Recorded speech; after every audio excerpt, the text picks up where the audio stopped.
Assalamualaikum warahmatullahi wabarakatuh. Halo teman-teman, jumpa lagi di channel Fana Nevin. Di kesempatan kali ini saya sekarang ada di Pasar Santa, markas besarnya Audax Indonesia, teman-teman. Nah, kali ini saya sudah bersama dengan Om Bob. Kita ngobrol-ngobrol. Om Bob, tanya dong nama asli sebenarnya. Asli nama gua? Iya. Apa nama Audax? Nama Om Bob. Bob Arya Baruna. Bob Arya Baruna. Iya, Arya Baruna. Baruna tuh dewa laut sebenarnya. Oh, dewa laut, tapi menguasai jalanan Indonesia. Berarti jadi dewa aspal. Enggak lah, itu kan karya temen-temen. Kalau rute-rute itu kan kita kulaan ya, maksudnya barengan gitu. Wah, itu nggak pernah sendiri lah itu. jadi nanti kita obrolin mulai yang apa ini? Basic nanya apa dulu ya teman-teman ya? Ini, Om Bob, kemarin kan habis event terdekat sampean ya? Event terakhir sampean itu kan event yang ke bulan Juli iya, tahun lalu tuh di 4.000 kilo. 4.000 kilo itu. Ya, nah Itu 4.000 kilo itu gimana Om Bob? Gowes 4.000 kilo. Gua 4.000 kilo itu nggak yang terjauh. Yang terjauh itu Bembeng, 4.000-nya 4.500, gua 4.200-an. Jadi Bembeng kan? Bembeng itu yang Eropa kan lebih? Ya Eropa sama, kan gue di Eropa juga. Eropa juga kan, yang kalau yang dulu kan si Zaki yang nyebrang Amerika itu kan 6.000-an kalau nggak salah. 6.000-an terjauhnya. Itu kan race. Kalau gue tuh sukanya yang nggak race, yang kayak Audax gitu, yang ada COT-nya, cuman bukan balap. Loh, kalau Nordcap itu bukan termasuk balap? Bukan balap, dia bukan balap. Dia mungkin istilahnya apa ya, randonnering ya. Dia kan cycling adventure sebenarnya. Cuman ada COT-nya 21 hari. 21 hari. 4.021 hari. 4.200. Ya 4.000 pas sih sebenarnya. Kalau gua 4.000 lebih itu karena kan biasanya itu setiap hari itu pasti ada lebihnya, karena kita nyari-nyari hotel, nyari-nyari tempat tinggal gitu, ke sana ke sini. Jadi kadang-kadang keluar jalur dulu, nyari tempat tinggal, cari makan kayak gitu-gitu, baru kita balik ke jalurnya lagi kalau udah selesai. Nah, sekarang udah selesai tidur. Kita sebelum ke sana nih Om Bob. Sampai sejak kapan sih sepedaan Om Bob? Kan dulu aku pernah dengar nih cerita dari orang-orang lama. Sampai itu pernah punya toko sepeda. Nah, ini aku penasaran penasaran sekali, soalnya tokonya itu katanya teman-teman brand-brand yang sangat rare biasanya dan cukup besar toko sepedanya di Pondok Indah kan ya dulu? Di Blok M ya? Fatmawati Raya. Fatmawati Raya. Ya pokoknya jalan Fatmawati situ deket sebelum Citos lah, sebelum lampu merah Citos itu. Oh, daerah sana. Katanya zaman fiksi-fiksi yang mehong-mehong itu sudah ada di situ. Sebenarnya bukan gitu sih. Sebenarnya itu ya ada investornya, ada yang minjemin modal. Bahkan sampai sekarang juga belum terlunasi. Tapi itu gua sama teman gua, sebenarnya sih itu ada toko sepeda MTB dan DH. Dan ada ruangan kecil. Ruangan kecilnya itu yang gua pakai untuk toko, fokusnya di fiksi. Oh, khususnya fiksi. Temen gue itu punya toko, dia MTB dan DH. Nah, gue yang fokusnya di fiksi bersama dengan temen gue. Gitu. Gue udah ngajakin. Ya udah, akhirnya bikin. Itu 2009? 2010. Kalau nanya sejak kapan main sepeda, ya sebenarnya dari kecil udah suka sepedahan. Gue bilang sama teman-teman kalau yang orang yang suka sepedahan Audax tuh pasti dulu waktu kecil suka main sepedanya ambil hujan-hujanan. Oh iya, jelas. Suka main becek-becekan. Jelas. Kalau hujan-hujanan pasti main sepeda malahan. Pokoknya gimana caranya ngelewatin air kubangan gitu. Kayak gitu. Ya itu terus main sepeda, main MTB, terus buka toko sepeda. Sebenarnya toko sepedanya itu gue lebih jualnya itu ke spare part ya, yang fast moving items. Nah, yang frame-frame-nya itu memang frame-frame-nya ada beberapa frame yang bukan Limited. mangga ya. Limited. Ada merek Bob Jackson. Oh iya, Sebenarnya Bob Bob Jackson itu dia consignment.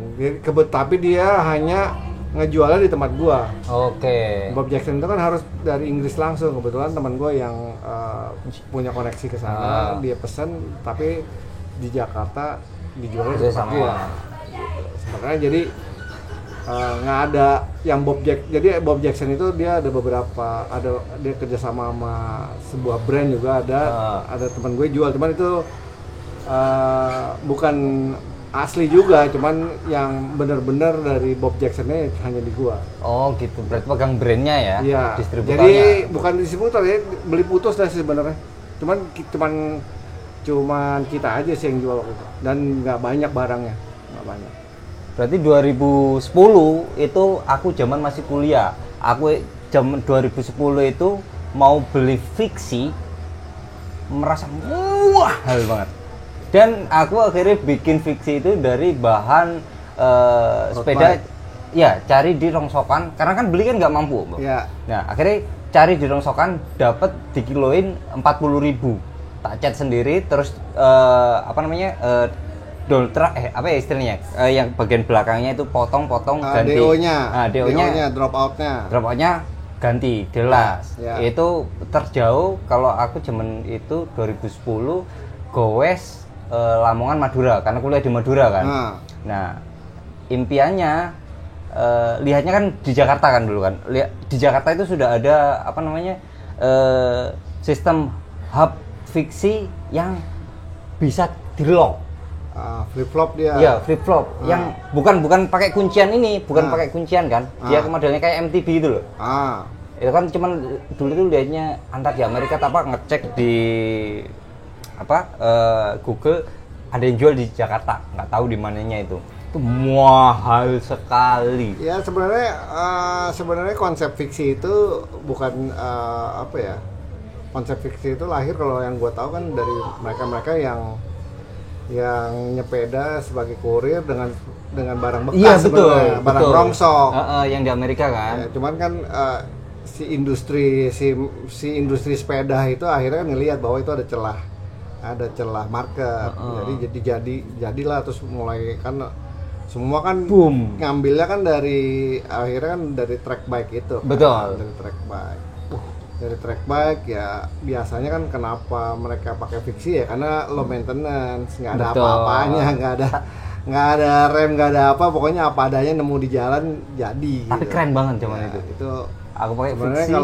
Kalau zaman dulu tuh ada filmnya, kurir zaman tahun 80-an apa 70-an tuh ada filmnya. Bukan 2000-an ya? Bukan. Yang... Itu sebelumnya lagi berarti ada. Ada. Dulu yang main namanya Kevin Bacon kalau nggak salah ya. Itu dia udah ngomongin tentang di dunia fiksi, dunia messenger. Baik messenger ya. Itu sempat fiksi, terus temen beli 1,5 juta, aku yang 1,5 juta itu cuma dapat frame-nya tok. Zaman 2010 ngerakit ternyata habis-habis hampir 5 juta. Kalau dipikir sekarang, ya Allah, fiksimu kok jelek banget gitu loh. Ya dulu juga mengkonvert sepeda-sepeda kayak gitu. Iya. Jadi aku juga jual frame yang jadi yang bermerek, atau bantu teman-teman yang bikinin yang dari road bike versi low budgetnya lah. Jadi nyeting, kebetulan ada tukang ya, jadi ya setting low budget fiksi itu lebih seru sih, lebih jadi bahkan nemu sepeda Eddie Merckx road dipotong dirubah jadi fiksi, padahal kan sayang banget. Eddie Merckx kayak gitu. Dulu ya sempet sih kayak gitu-gitu. Emang dunianya fiksi kayak gitu. Cuman ya itu seru. Nah, Bob, mulai sekarang kita ke arah ini touring. Dulu ya ngomongnya rundoner ya juga kan. Jepang dulu kan ngeluarin sepeda juga rundoner ya, road bike-nya. Nah, terjun ke arah sana itu sejak kapan ya, Bob? Kalau touring ya sebenarnya waktu zaman main fiksi pun aku udah main fiksi, waktu pakai fiksi itu udah dari Jakarta naik kereta bawa sepeda fiksi ke Solo, dari Solo mancal ke Jogja, dari Jogja naik kereta lagi bawa itu. Ya emang boleh, nggak boleh. Cuman akhirnya di situ kita yang ngumpet-ngumpet bawanya. Kita bawanya kan harus di packing, harus ini segala macam, ngumpet-ngumpet ya di bahkan waktu itu sama temen berempat sampai di Jogja itu, waktu mau pulang dari Jogja ke Jakarta sampai kereta itu nggak jalan gara-gara kita karena ribut bawa sepeda gede. Akhirnya ya udah, kereta harus jalan. Kita membawa sepeda yang udah dibongkar dan udah di packing, berargumentasi di dalam gerbong sama petugasnya. Akhirnya petugasnya ngasih, tapi ya harus bayar, kayak ada apa ya, kargo gitu, dihitungannya bawa kargo. Zaman itu ya? Zaman itu. Jadi kayak gitu. Dulu kayak gitu. Pernah, jadi zaman itu juga pernah gue jarak jauh pakai fiksi, pernah. Jakarta Bogor tuh sering. Touring kayak gitu pakai fiksi. Sebenarnya lebih enak sih, lebih praktis ya. Terus pernah di Singapura juga pernah 150 kilo muterin Singapura pakai fiksi. Itu event, ada event. 150 kilo kan sekali loop ke Singapura kan? Satu loop Singapura. Satu loop Singapura. Itu ya dari situ udah suka touring lah kasarnya. Tapi waktu kecil pun juga suka mini touring naik sepeda, BMX, ke Menteng. Ke rumah orang tua ada di Menteng, terus pulangnya loading. Itu waktu SD. Sama orang tua itu? Enggak, sendiri. SD sendiri? Iya, sendiri sama kakak gitu. Suka yang kayak gitu, belusukan gitu udah suka. Udah, cuman ya asal kalau SD sekolah naik sepeda atau diboncengin sama pembantu naik sepeda. Gitu. Jadi dari kecil udah kayak gitu. Udah suka belusuk-belusukan. Terus kalau mulai seriusnya ya pas MTB-an sih, touringnya pakai MTB. MTB-an ini ke XC-nya atau ke touringnya? Atau Aku downhill? tuh nggak ada istilah begitu-begitu. Pokoknya nyepeda. Bagi aku tuh nggak ada kayak sampai detik ini pun lu anak road bike, lu anak enggak, gua main sepeda. Main sepeda. Gue suka sepedaan. Gitu. Jadi nggak mikir pakai road bike, aku anak road nggak pernah mikir seperti itu. Cuman orang lain menilainya seperti itu. Kalau bagi gue sih ya nyepeda aja. Tapi nyepeda sesuai dengan peruntukannya. Makin kesini kan makin paham. Iya. Oh ini sepeda buat touring, untuk geometrinya kayak gini. Oh ini sepeda untuk jalan raya. Oh ini sepeda untuk jarak jauh. Waktu pakai MTB ya belusukan, cuman lebih enak kan, jalan jauh, bawa barang, jalannya kan lebih fix, lebih eksi apa ya, aja bisa apa aja gitu. Cuman kan nggak bisa ngebut kayak gitu kan, karena kerennya kecil gitu. Makin lama ya makin paham. Cuman kan sebenarnya ya gue lebih suka MTB, terus terang aja. Bisnya ya. Lebih suka MTB karena MTB itu lu sesuatu yang lu nyium bau embun tuh, lu nyium kalau di gunung tuh nyium bau enak gitu, nikmat banget. Nah, itu nggak nemu di jalanan, nggak nemu. Nah itu kadang-kadang kangen juga. Cuman lama-lama kalau mau gue MTB-an itu lama-lama ketemunya sama motor juga, sama motor trail. Udah enak-enak, udah sunyi-sunyi, geber, gue bilang kenapa juga udah nyampe gunung masih ketemu yang kayak gini, kayak gitu. Jadi ya udah, terus udah nggak terlalu enjoy main MTB karena rutenya juga udah barengan sama mereka itu. Ya repot juga berargumentasi dengan hobi, yang satu suka hobi motor, yang satu suka sepedaan, terus ketemu terus argumentasi percuma juga akhirnya. Maunya healing jadinya malah rame ya, urusan jadi, panjang malah. Kita kalau gue sih lebih ya udahlah, ada cara lain gitu untuk cari, terus lebih akhirnya main fiksi udah jarang tuh MTB-annya. Karena kalau MTB-an kan mesti ke Bandung, main ke Bandung atau kemana, ke gunung mana. Itu kan jalannya udah dulu masih enak, sekarang udah nggak enak. Oh, zaman dulu seringnya ke Bandung malahan ya? Iya, Cikole, daerah-daerah sana. Downhillan ya? Ya bukan downhill juga, pokoknya ya main aja. Pokoknya sana. Kalau main. downhill itu kan lu naik loading, Iya. lu loading sampai atas turun, loading Oh. sampai atas turun. Itu Gua goes, men. boring sih, menurut gua Iya. tuh nggak ada adventure-nya. Jadi gua lebih more to adventure sebenarnya, outdoor adventure, cycling. Jadi ya seru-seruan aja. Kalau udah, karena gua kalau ngelihat temen banyak yang downhill, cuman kalau dulu juga pernah terlibat sama ada tim downhill juga. Apa tuh? Namanya di Jakarta namanya Free Ride Zone, dulu sama Putri sama Jimmy Tao. Dulu tuh bengkelnya dia di Ciputat, dan itu yang partner gua waktu di toko di Fatmawati. Itu sempat masuk di majalah cycling kalau nggak salah. Itu Free Ride Zone dulu kan. Free Ride Zone. Mungkin sampean tahu Banteng, Montirko, atau yang suka bantuin Audax. Dulu dia ridernya Free Ride Zone. Oh, Banteng itu ridernya? Iya, Anak salah satu downhill? rider. Iya. Oh, Banteng yang badannya besar itu teman-teman. Kalau Tapi dia aslinya anak BMX, aslinya. Oh. Aslinya anak BMX, cuman dia ya segala sepedaan dia. sekarang BMX masih dia?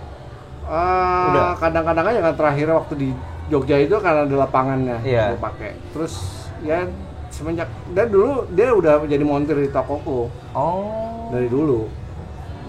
Montir dan juga rider. Iya. Jadi kalau weekend dia rider jadi pembalap, kalau weekend hari biasa weekdays dia jadi montir. Anak Depok kan? Depok kan Depok dia? ya, Depok Iya. sana dikit Iya, Depok dia, Depok ujung. Mister Banteng itu ternyata. Ya udah abis itu mulailah udah bukan bosen ya teman-teman, udah gua ajakin ada satu kejadian stuck di hutan main MTB-an. Abis itu teman-teman udah kapok, abis itu gua ajakin main road bike, lebih ke sepeda road bike. Ya udah mulai ikut yang Audax di Bali itu semenjak Pertama itu, kali? Ya pertama kali Audax Bali Pak Wayan. Udah semenjak itu ya udah. Tahun berapa itu waktu Bali itu? 2012 kali ya, 2012 2013 kira-kira. 2012 2013. Aku 2018 aku masih kuliah. Ya udah semenjak itu ya udah, karena bagi gua ya dulu waktu MTB-an anak masih bayi, masih kecil,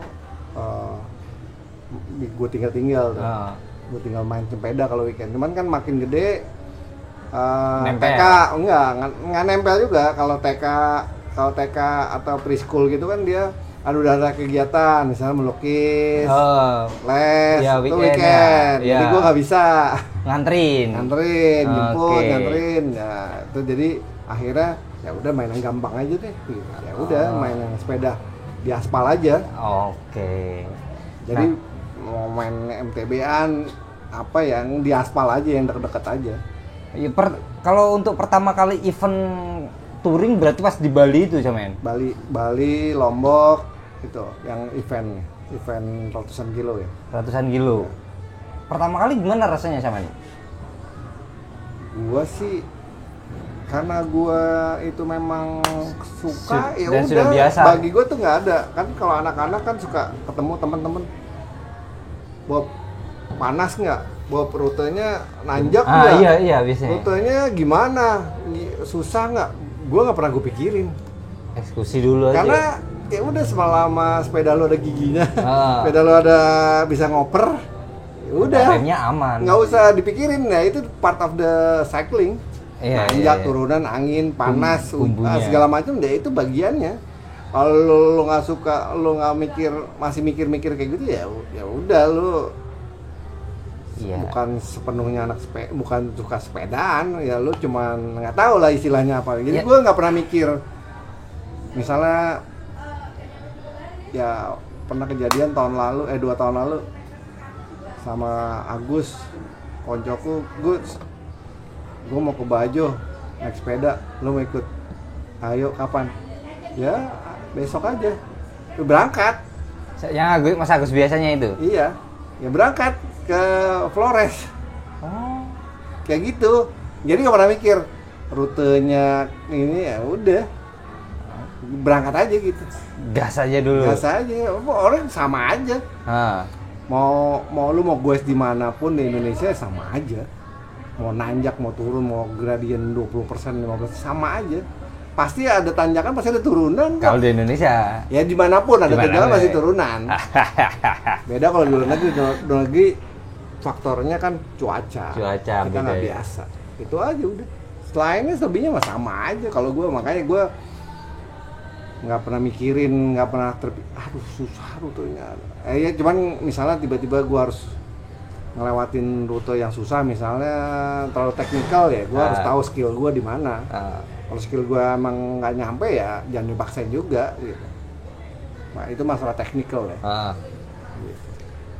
Selama goes yang di Indonesia nih, menurut sampean jalur yang paling repot dari segi tanjakan, dari segi apa kek yang menurut sampean mengena itu di mana, Om? Nggak tahu ya, bagi gue sih semua sama ya, kayak waktu gue goes, karena menurut gue masih banyak dari pengalaman gue nggak ada seberapanya sih sama teman-teman lain-lainnya. Gue rasa ada yang lebih ekstrim dari gue ya, cuman kebetulan aja. Yang lain-lainnya kayaknya kalau gue lihat kayak Paimo lah, siapa iya, Mas gitu, Paimo kan lebih ekstrim ya, kayak Om Hendra Wijaya segala macam kan, itu lebih sangat lagi kalau menurut gua. Cuman kalau buat gua pribadi ya itu karena gua dasarnya nggak pernah mikir wah tingkat kesulitannya gimana nih, atau pernah, bukannya gua sok tahu, atau misalnya waktu itu Bob goes dari KM0 ke Medan di Sumatera, belum pernah, kayak kan orang selalu ngomongin Sumatera itu gimana gitu. Setelah gua goesin ya sama aja kayak di Jawa. Kalau bukannya Sumatera kayak warung-warung lebih sepi ya? Ya, kalau lo lewat Jawa bagian selatan juga sepi. Oh iya benar. Sama aja, jadi feel-nya ya sama aja. Bedanya kalau di Aceh kita mesen Indomie, datangnya mie Aceh. Oh. Lo kok jadinya mie Aceh? Padahal gue minta maunya Indomie biasa gitu. Ya kayak gitu-gitulah. Cuman sama pada dasarnya sama aja. Akhirnya sama aja ya gitu, kayak lewat Pantura juga rasanya. Setelah gue alamin, cuman gue ya di Toba pernah, kalau di Toba ya makanan, cuman ya pada dasarnya sama. Yang challenge-nya itu adalah ya menurut gue dari pengalaman yang udah ya, yang di daerah-daerah Dieng ya, yang susah ya. Dieng sama waktu itu ikut eventnya anak-anak Bintang Jawa Kelana, itu menurut gue sih itu ekstrim. Mungkin itu lebih ke 80% dorong, 20% mancal. Kan masuk hutan kan soalnya itu ya. Yang posisi masuk hutannya ya?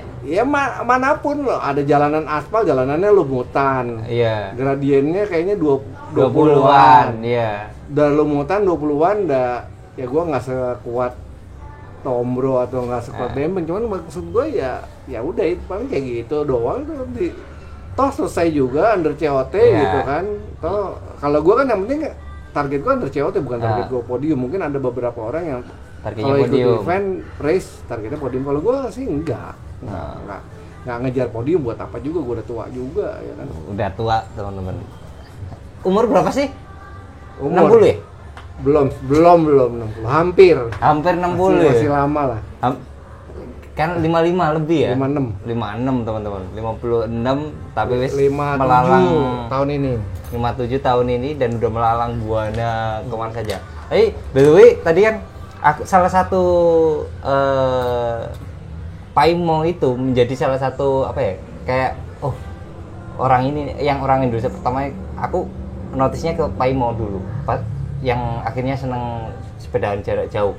Nah kebetulan Paimo itu temennya seniorku kuliah, sama-sama anggota caving, komunitas caving. Jadi wah keren banget nih. Aku sempat baca bukunya juga kan, yang dia kok Everest pakai apa Federal Everest itu kan. Ya itu. Paimo itu hebat sih. Aku juga suka. Dia pernah ikut Audax pernah. Pernah Di Bandung kalau nggak salah pernah dia ikut karena diajak sama konconya si Mbak Aristi itu dia ikut. Mbak Aristi ya. Dia ngenalin Paimo ke Audax, terus ikut dia berapa kali, kalau saya sekali atau 2 kali aku lupa dia ikut gitu. Hebatnya dia adalah dia bukan modal dengkul ya, pokoknya dia sederhana aja, nggak terlalu nggak pakai fancy bike atau nggak perlu macam-macam, pokoknya apa adanya. Gue suka sepeda ya nyepeda aja udah. Itu maksud gue ya kayak gitu, nyepeda aja. Cuman gue belum belum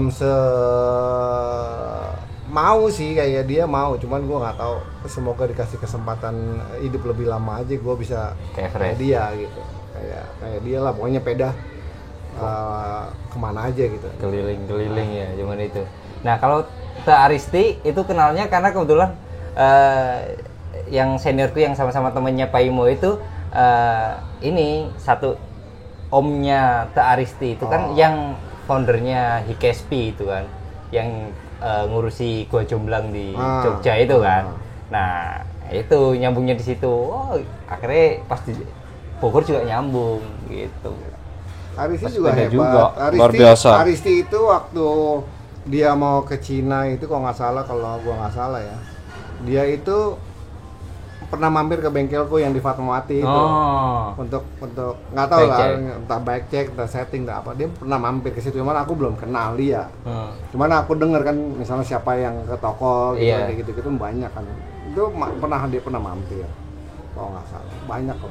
Nah itu gue juga hebat juga kalau dia kan dengan dia cuman selama trip itu dia cuman punya duit berapa puluh juta berangkat dari ujung ke ujung sendirian. Iya betul, sendirian.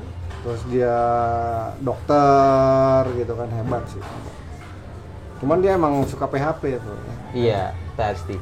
Malah dia selalu, Bob aku mau ke Jogja mau foto. Iya, ntar tiba-tiba nggak nongol. Brengsek tuh anak.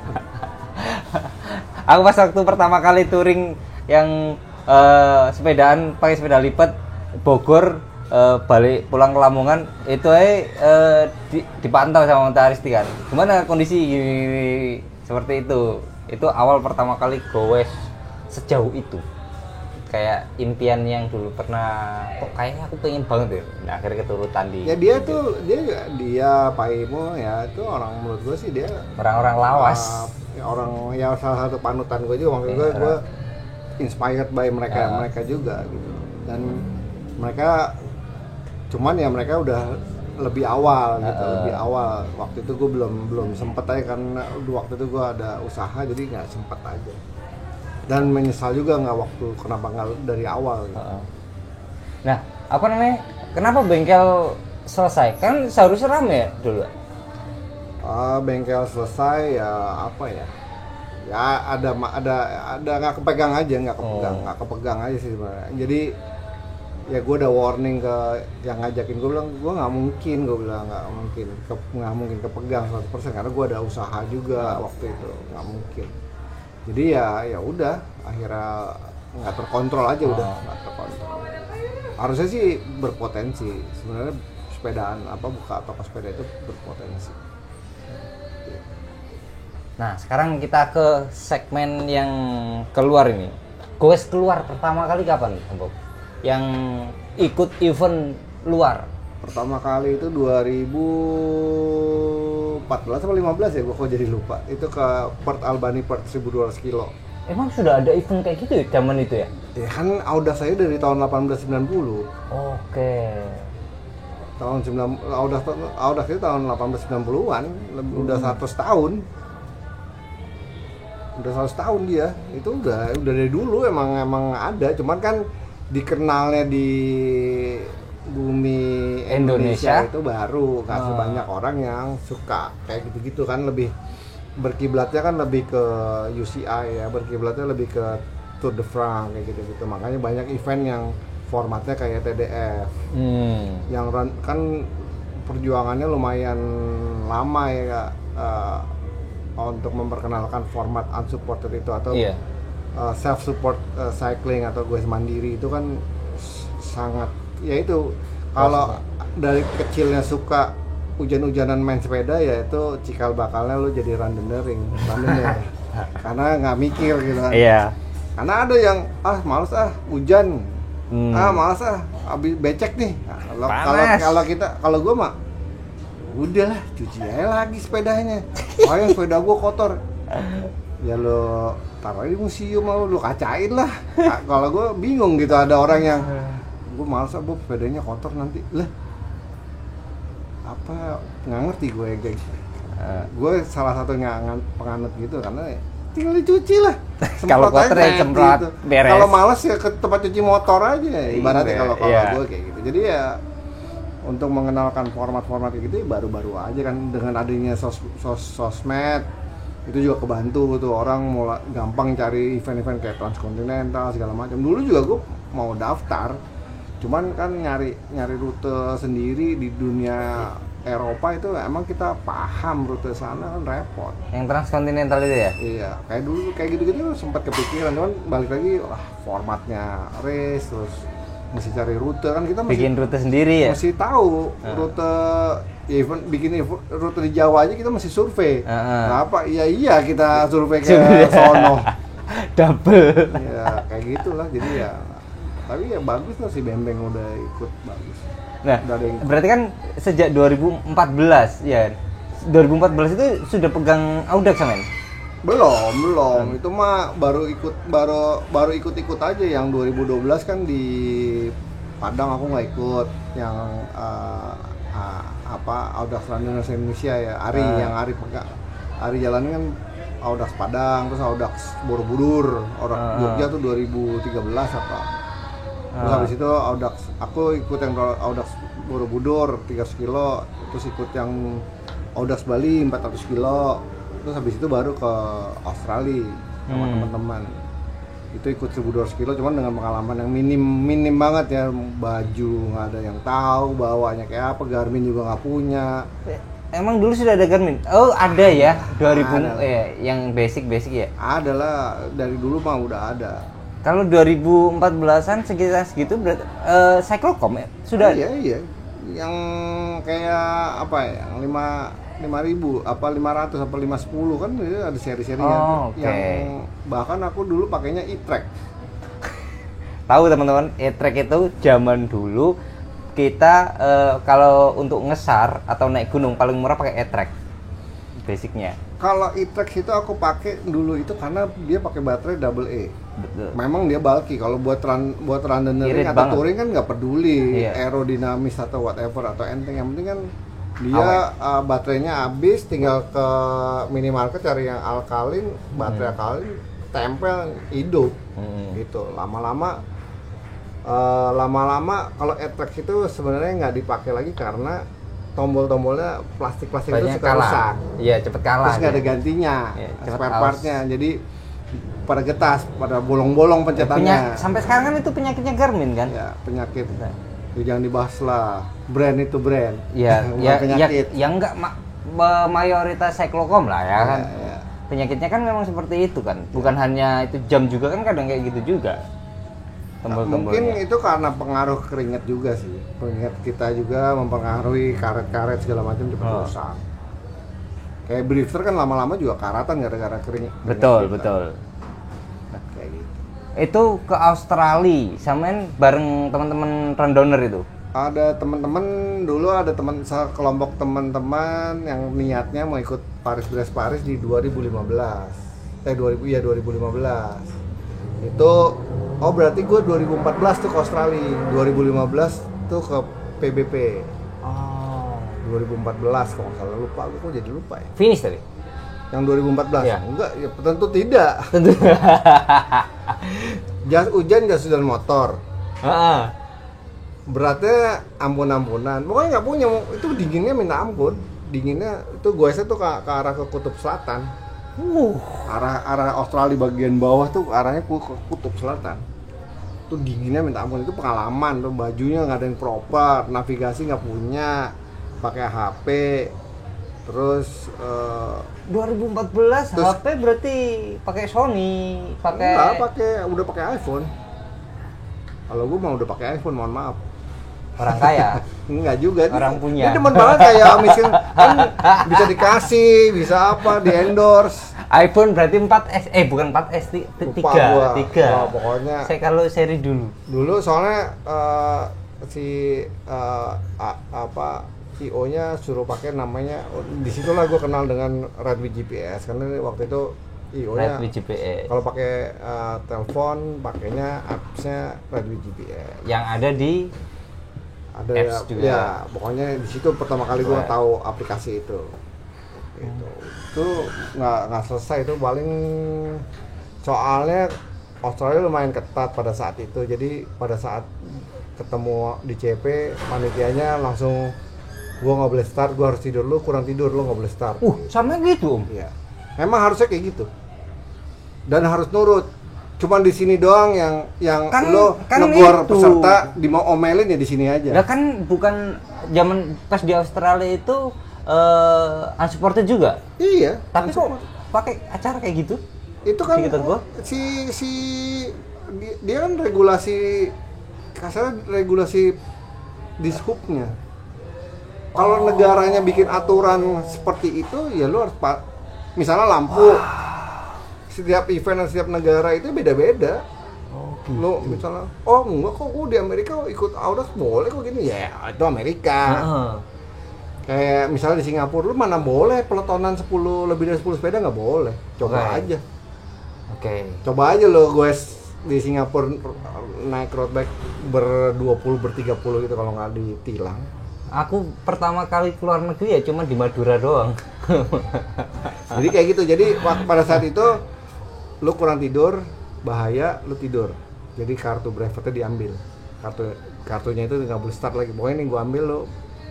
Habis itu kita mancal lagi. Habis tidur kita mancal lagi. Ya cuman udah bukan peserta. Cuman lu kalau mau ikut mau gue silahkan. Cuman bukan. Tapi karena over COT. Ya, kayak ibaratnya kalau di Bentang Jawa ya NC lah. Iya NC. Gitu. Wise lagi. Cuman ya nggak jauh lah itu. Ya itu gue belajar gimana cara jalanin Audax yang sebenarnya seperti apa ya, gue waktu di Australia itu, karena semuanya sederhana dan semuanya volunteer, semuanya dikerjakan dengan teman-teman kayak gitu. Dan akhirnya gue mencoba menerapkan seperti itu di Indonesia kayak gitu. Sistemnya ya, bangun sistemnya itu ya sebenarnya sistemnya kan emang dari sananya udah sama. Cuman kan kadang-kadang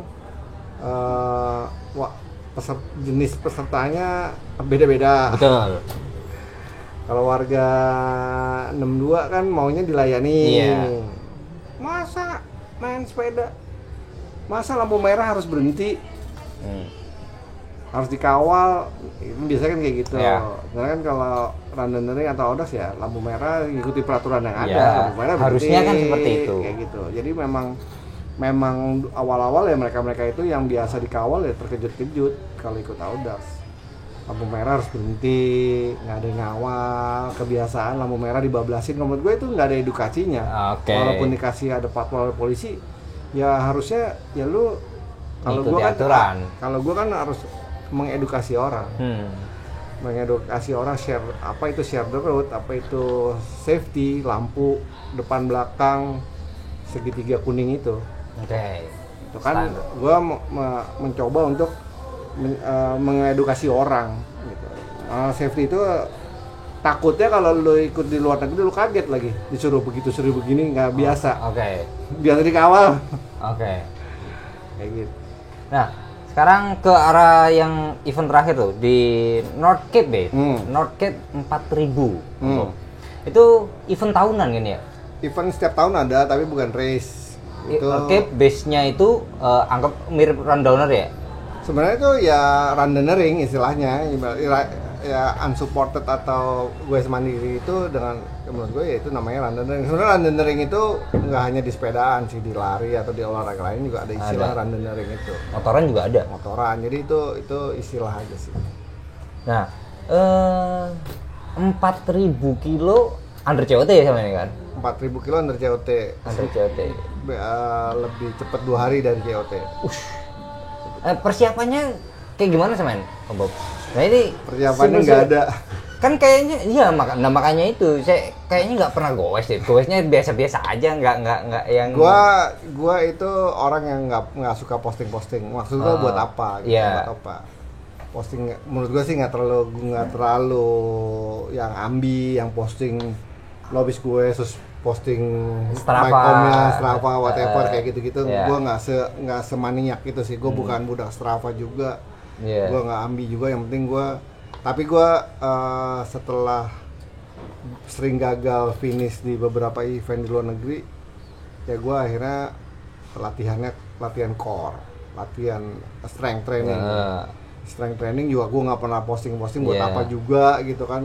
Gue mungkin some people suka memposting dia Yeah. lagi di gym, lagi gym. apa kayak gitu gini gitu. Gue nggak suka, bukan tipe gue kayak gitu pamer kayak gitu, bukan tipe gue. Berarti kan ada latihannya nih. Ya akhirnya gue latihan strength training itu ada trainernya. ada trainer. Gue bilang temen gue harusnya hari ini latihan, makanya tadi pagi gue udah kesini karena hari ini nggak latihan. Nah itu gue biasanya itu setelah latihan, makanya gue beberapa kali ikut event mereka. Orang gue nggak bilang aja bahwa itu sebenarnya itu program latihan gue. Gue ikut event di Jawa Timur, gue ikut event Mangawi Mangato, gue ikut event itu sebenarnya gue masuk ke ranah program latihan itu tadi. Gue ingat nyoba sepeda segala macam, itu sebenarnya gue latihan. Jadi gue latihannya ikut event. Latihannya itu ikut event setelah strength training dan lain sebagainya, itu terprogram. Jadi gue ikut event ini, sebenarnya itu. Jadi orang terus kan gue terdaftar di Bentang Jawa, memang gue niatannya itu ikut Bentang Jawa juga. Yang tahun kemarin ya? Jadi mereka yang tahu gue terdaftar di Bentang Jawa, mereka pikir gue latihan untuk Bentang Jawa. Yang berangkat ke sana ya? Jadi ternyata gue sebenarnya udah ngomong juga sama salah satu panitia Bentang Jawa. Gue bilang gue bukannya menjadikan Bentang Jawa jadi kedua. Tapi gue niat finish gue langsung pulang dan ikut. Nah itu pada saat itu gue punya targetnya miss 1 hari langsung dari kalau gue finish terus berangkat, karena gue mesti ternyata connecting flight-nya itu yang nggak cocok waktunya sama pas gue finish. Jadi gue nggak bisa ngejar ke Jakartanya. Iya. Aku dengar berita itu. Aku kan pas waktu liputan ke start Bentang Jawa kan kemarin kan. Ya. Nah, secara persiapan berarti ada persiapan khusus lah ya, seperti itu ya. Kalau persiapan fisik iya. Ternyata kan kalau di ultra cycling itu kan lu harus nomor 1 tuh mental. Nomor 1 mental, nomor 2 fisik kalau menurut gua, versi gua ya. Setelah gua terdaftar, terus baru mikir, anjing 4.000 jauh juga ya gitu. Itu udah mulai mikir 4.000 nih, jauh nih gitu. Cuman kan bukan target, gua kan udah pernah paling jauh 2.000 waktu gua sama teman-teman ke Flores, Jakarta Flores. Jakarta Bajawa itu, Bajawa itu 2.000 kilo, itu 2 minggu. Gue cuma punya pengalaman itu aja. Gimana secara mental dan fisik gue kayak apa. Cuman kan kalau di luar negeri itu berbeda. Ada faktor X-nya, itu headwind-nya dan udaranya.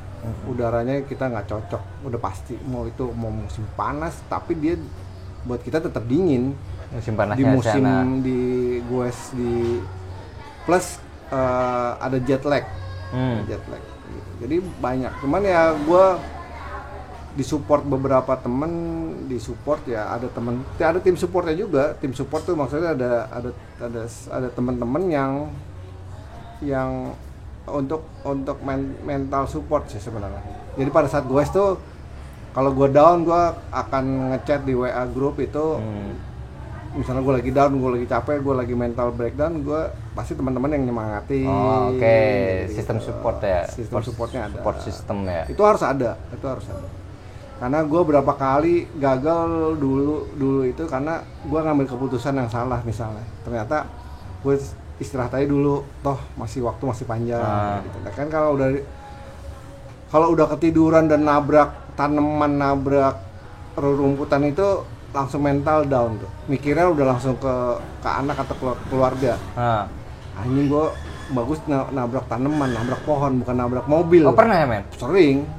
Berarti itu ya microslip ya? Iya, microslip itu kan kayak cuman split second itu udah ngawur. Iya. Apalagi kalau udah turun gitu kan, itu berapa kali nabrak. Dan kebetulannya kalau di luar negeri itu kan dia desain atau jalanannya, ada barriernya atau tanaman itu dijadikan bumper lah. Jadi kalau itu jadi masuknya ke tanaman atau ke pagar hijau ya. Iya. Lebih aman, jadi nggak ada yang cedera atau luka-luka, jarang.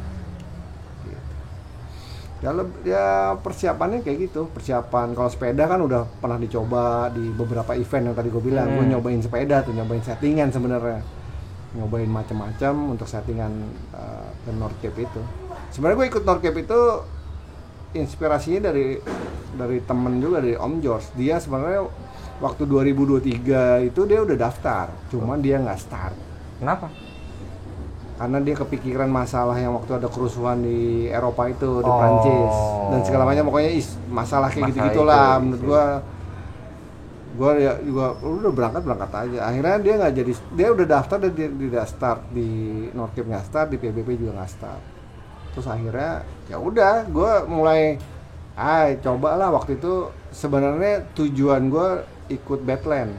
Oke. Gue daftar Badland karena itu rebutan ya, istilahnya malam itu nggak masuk. Kayak Bentang Jawa kan Badland ya, rebutan. Kalau Bentang Jawa ada ordal. Jangan keras-keras lah, ngawur. Kalau Badland itu kan ya kita ngirim email ya, terus ternyata direspon nggak masuk, ada over kuota. Ya udah, terus gue akhirnya coba daftar North Cape dari 350 orang, terus ternyata gua masuk. Ya udah. Ada kuota semua ya? Waktu yang tahun 2024 350 orang, cuman yang 2025 ini lebih dari 400 orang. Tapi pasti full itu? Ya pasti, itu pun kan yang tahun ini agak beda formatnya. Beda sedikit, di startnya ada dua, yang 3.000 kilo atau yang 4.000 kilo. Oh, ada pilihannya. Tahun 2025 ini ada 5 orang dari Indonesia yang daftar karena terinspirasi oleh gua. Banyak ya berarti? Banyak. Dan gua juga baru tahu kalau ternyata di event di waktu gua ikut North Cape itu jadi bursa taruhan gua sama teman-teman. Ternyata setelah gua finish, gua baru tahu ternyata teman-teman pada taruhan gue bisa selesai apa enggak. Ada juga yang di WA, ada yang di Instagram, ada orang komen, ada yang gue baca komennya, nggak mungkin dia mah nggak pernah finish kayak gitu. Karena track record belakangnya. Ya kan track record itu ada yang technical problem, ada yang patah segala macam, susah kalau kayak gitu kan, nasib ya. Ya akhirnya ya gue bisa selesaiin sih. Tapi yang kemarin pas waktu North Cape itu nggak lewat jalur bersalju ya? Kan kebetulan musimnya enggak, cuman kan masalah dingin itu bukan hanya pada saat salju. Bukan musim salju, karena kan ini gue-nya ke arah namanya, utara, ke arah Arctic Circle atau ke kutub utara. Dia finishnya itu di udah masuk ke kutub utara. Udah masuk ke dalam circle kutub utara. Startnya itu panas kalau di sana? Startnya panas. Italia itu panas. Italia itu kan dia kayak summer itu lumayan panas. Cuman ya kalau malam di namanya negara Eropa, malam dingin. Malam tuh dingin kayak 15 derajatan ya? Ya kayak dijemplang aja kasarnya gitu kan. Kayak jemplang di malam hari itu dinginnya kayak gitu. Nah, pas hari kayak gitu. Itu startnya ya? Start finish ya kayak gitulah rata-rata udaranya. Nah, selama per day-nya itu ada target berapa kilo atau enggak sih? Waktu gua ngejar Bentang Jawa itu gua target per day-nya 250 kilo. 250 kilo supaya gua bisa pulang dan start Bentang Jawa. Teman-teman udah meragukan berat. 250 kilo per day, cuman gue coba, ternyata yang bikin berat itu bukan 250, bukan faktor X-nya itu yang bikin berat, headwind-nya. Headwind, iya. Headwind-nya itu status. yang gue nggak prediksi. Bukan prediksi, enggak gue sangka kalau makin ke utara itu makin kencang anginnya gitu. Aku lihat yang update status sama-sama. Gile. Ya, itu kayak gitu tiap hampir kalau ketemu jalan yang lapang gitu, yang kiri kanan nggak ada apa-apa, open road gitu, justru anginnya kencang. Gitu. Nah, jadi nggak tercapai 250 km per day-nya itu. Aku tercapainya 200 km plus lah, 210, 215 tuh. Ya udahlah, akhirnya segitu. Bukan kemampuan, akhirnya ya gua mau ngejar ke Bentang Jawa udah nggak keburu karena pesawat dan connecting flightnya itu udah nggak keburu, ya udah akhirnya ya cuman 200, pokoknya ya nyampe kota nyari tempat penginapan entah cabin entah apa, ya udah tidur besoknya gue gitu aja tuh sampai udah kayak hafalannya udah kayak badan tuh udah terbiasa. Udah kayak robot, bangun mandi gini nungguin terang dikit jalan. Udah Kan terangnya sana jam berapa? Kan agak lama kan di sana. Kalau Malamnya kan agak lambat. Kalau malamnya itu kan lambat. Maksudnya jam 11-an, jam 11. 10 tuh udah mulai gelap. Cuman 10 nggak malam gelap kan? juga. 10 malam ya? Tapi nggak gelap juga sebenarnya. Itu ya ibaratnya ya keadaannya begitu. Makin ke utara makin terang. Jadi jam 2.30 itu subuh. 2.30 itu subuhnya.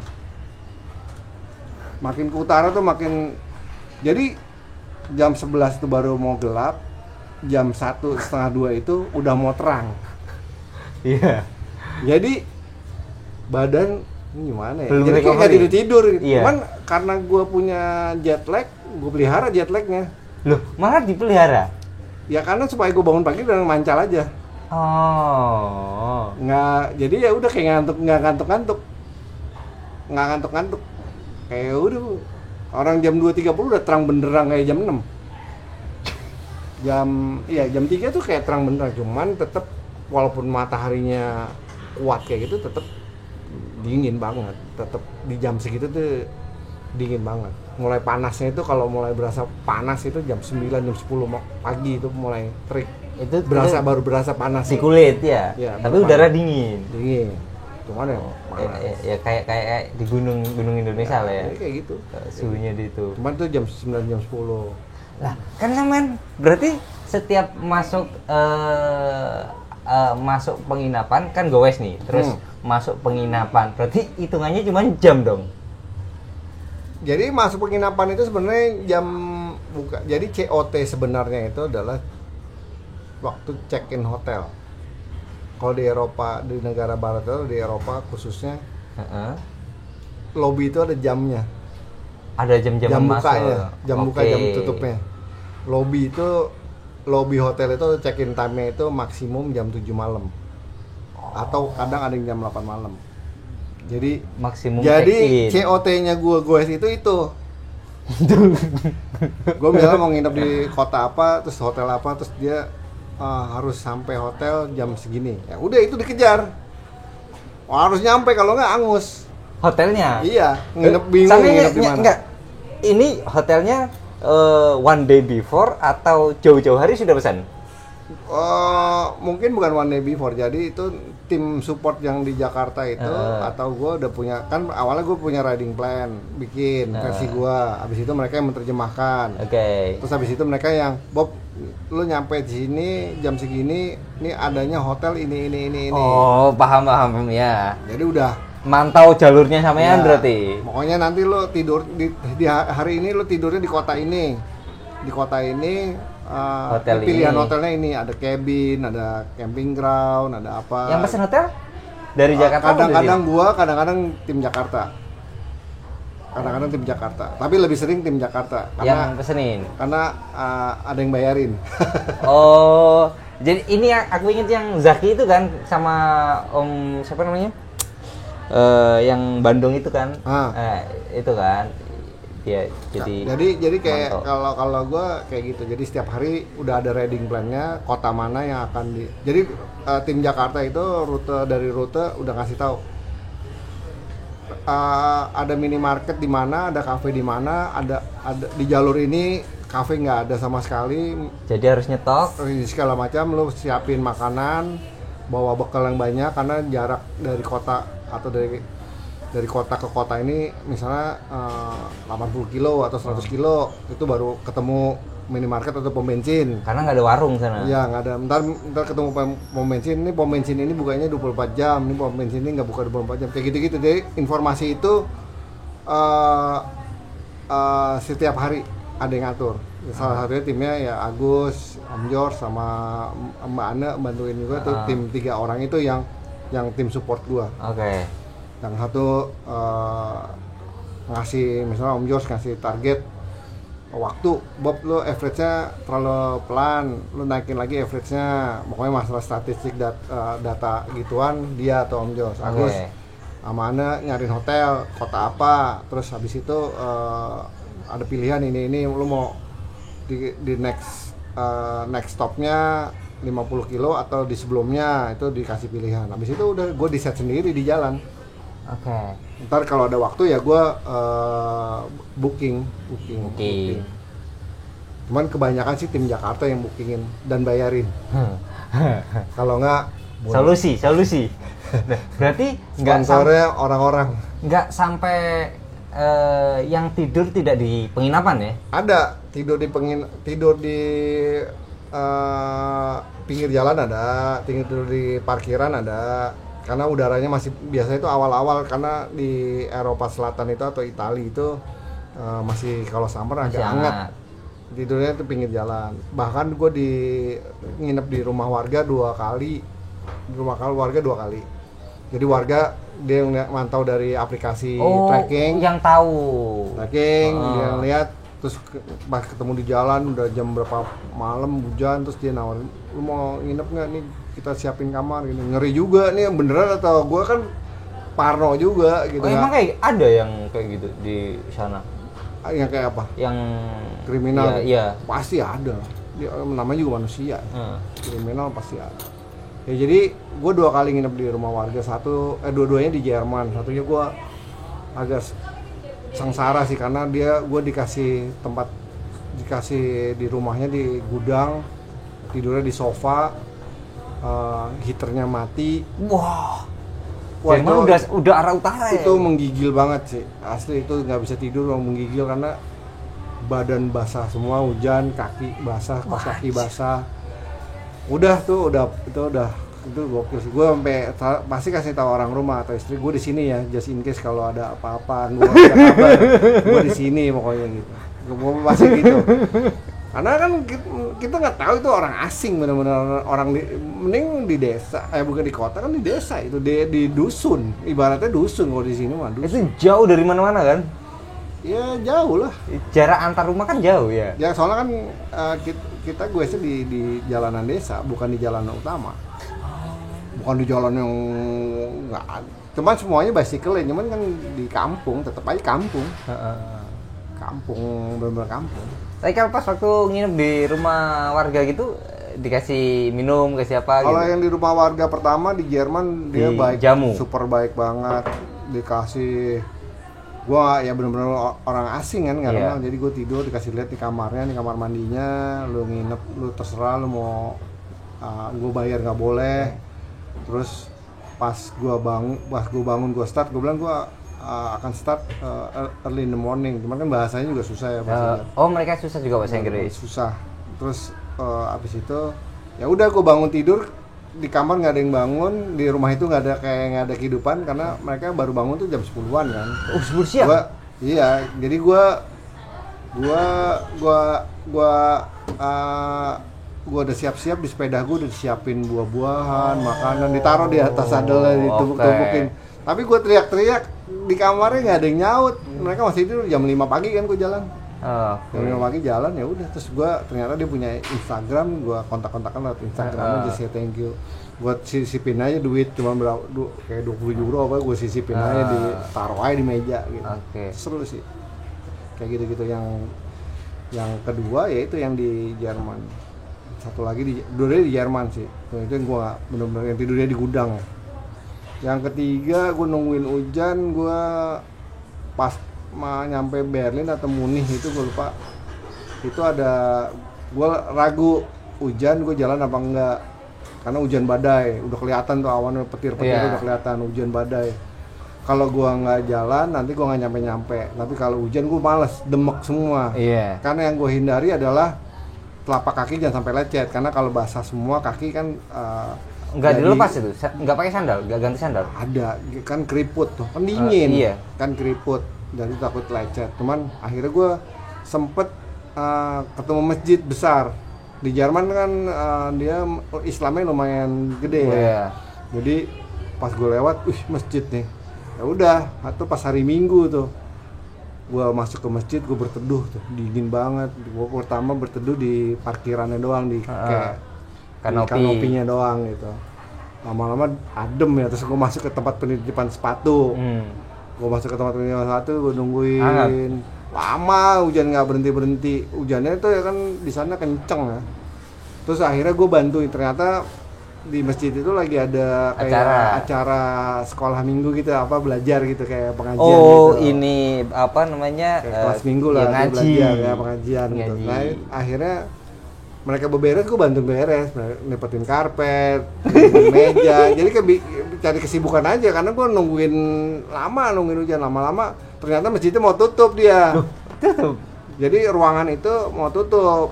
Jadi si ibaratnya pengurus masjidnya mau dia sih bolehin gue stay di situ. Cuman akhirnya gue masih gerimis gue jalan. Gue aja, kalau nggak nyampe nih, gue pikir udah akhirnya hujan-hujanan. Cuman lumayan tuh nungguin hujan besar itu mulai reda, gue jalan. Kalau nggak sih akhirnya ketemu, ya itu pada saat itu yang lumayan yang teringat sama gue ya, serunya di situ tuh kayak gitu-gitu. Mereka juga welcome segala macam. Gue juga bilang gue muslim, gue bilang gitu. Ya seru juga sih. Yang paling sulit ketika North Cape 4000 itu menurut Samen? Sulit itu kan jaraknya udah sulit, gue belum pernah sejauh itu. Terus udara. Tapi yang paling menyebalkan itu adalah, jadi gue ngelewatin kayak 6 apa 5 terowongan. 6 atau 5 terowongan. Oh, tahu. Dan terowongan terakhir itu berjarak 7 kilo dan dia masih masuk ke bawah lautan Arctic Circle itu. Jadi jarak 7 kilo masuk. Kita kan dari luar baju biasa kan. Bukan, karena panas kan. Pas masuk ke dalam terowongan, itu sih yang pengalaman yang gue belum pernah ngalamin di manapun. Jadi menurut gue itu yang menurut gue agak menakutkan sih buat gue pada saat itu, karena jalannya sempit, mobilnya kenceng-kenceng, truknya kenceng-kenceng, suaranya nyeremin, dinginnya ampunan dingin karena itu kan di bawah laut kutub itu. Untuk menyampai ke finishnya, jadi ada sekitar 7 kilo dan tanjakan gradien 9 di dalam terowongan itu mencekam sih suaranya, karena suaranya tuh wah aneh lah suaranya, suara mobil dan suara macam-macam tuh gema gitu kan. 7 kilo gradien 9. Sih, aku membayang terowongan. Itu benar-benar gua itu terowongan Jogja yang bandara itu loh. Itu aja wih serem om. Ya itu berapa meter? Nah, iya kayak gitu. Itu 7 kilo. 7 kilo dan nanjak dan dingin. Menurut gue sih itu minus, karena tuh ada beberapa jalanan yang sampai menjadi es. Karena kan dia ada tetesan bocor-bocoran gitu kan bawahnya dah. Itu gue kebayang cuman kalau ban gue bocor aja. Karena kan dalam tangan udah super dingin. Mau ngapa-ngapain kan susah, megang toolkit kan susah. Kalau apalagi masang ban gitu, Oh, nggak pakai tubeless ya, men? Enggak pakai tubeless, lebih merepotkan kalau menurut gue sih. Itu pengalaman, karena ternyata setelah melalui terowongan itu udah melalui terowongan itu gue ketemu beberapa peserta, orang-orang dari manapun paling nggak suka lewat situ. Semua peserta paling benci lewat terowongan itu. Emang nggak ada yang bareng? Emang pas waktu di terowongan itu nggak ada yang bareng itu? Atau jaraknya deketan gitu? Nggak ada. Kebetulan gue sendirian. Karena yang temen gue di jalan itu, dia sebelum masuk terowongan dia berhenti. Dia minum istirahat dulu. Gue lanjut aja karena gue lagi biasa harus cepet nyampe finish gitu. Karena itu kan tinggal ya nggak nyampe 100 kilo lagi lah, ibarat tinggal berapa puluh kilo lagi lah. Kita 60-an kilo lagi lah kalau nggak salah. Ya udah tuh lanjut. Ya itu abis itu anginnya mulai kenceng, mulai yang parah gitu. Ya itu terakhirnya tuh 30 km sebelum finish itu, 30 kilo itu kayaknya gue selesaikan dalam waktu 5 jam apa 6 jam gitu. 30 kilo? Berhenti. Saking santainya atau? Jalannya nanjak, headwindnya parah, dipancal nggak bisa karena ngelawan angin tuh kira mungkin speednya di atas 50 km per jam kali Anginnya. jadi ya frustasi aja, semakin mendekati finish semakin kencang angin.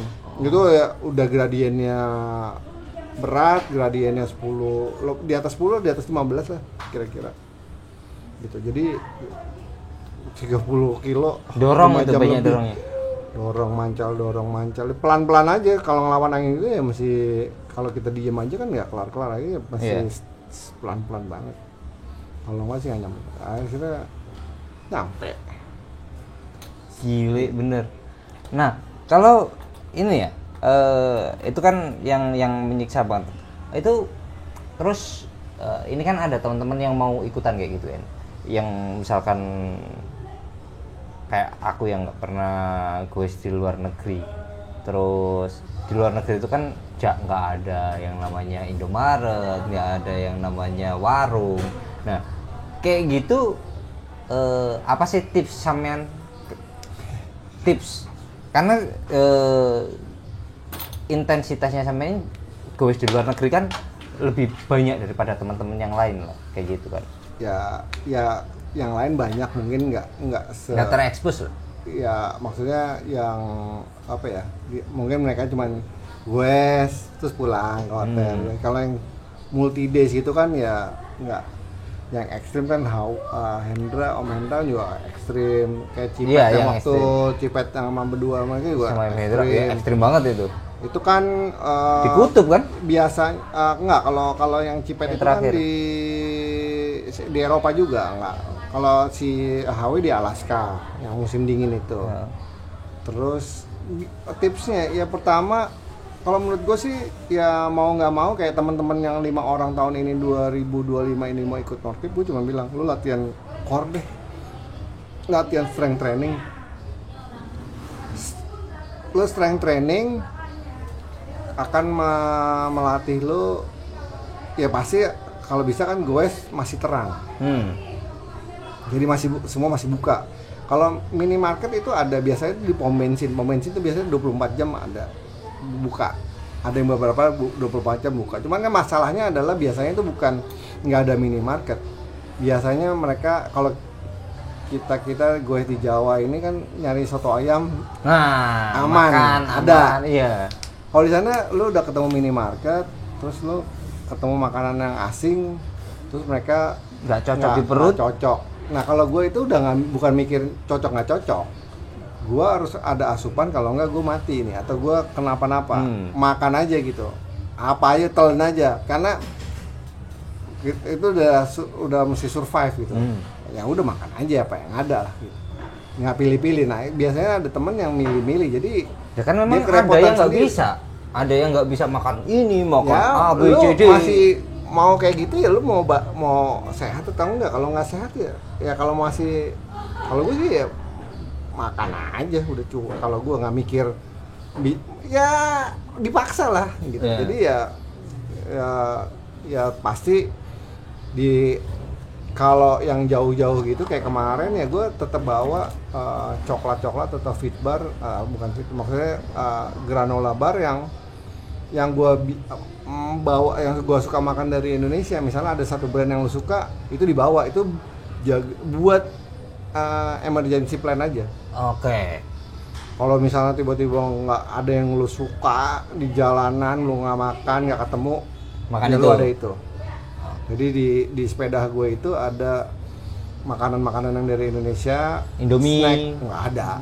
Kalau Indomie justru ada di supermarket di sana ada. Oh. Makanan yang emergency food itu ya ada di sepeda ada. Cuman itu gue makan kalau emergency. Jadi kalau nggak ada pilihan, bukan terus gue makan itu terus. Pokoknya nggak nemu makanan, nggak nemu itu gue makan.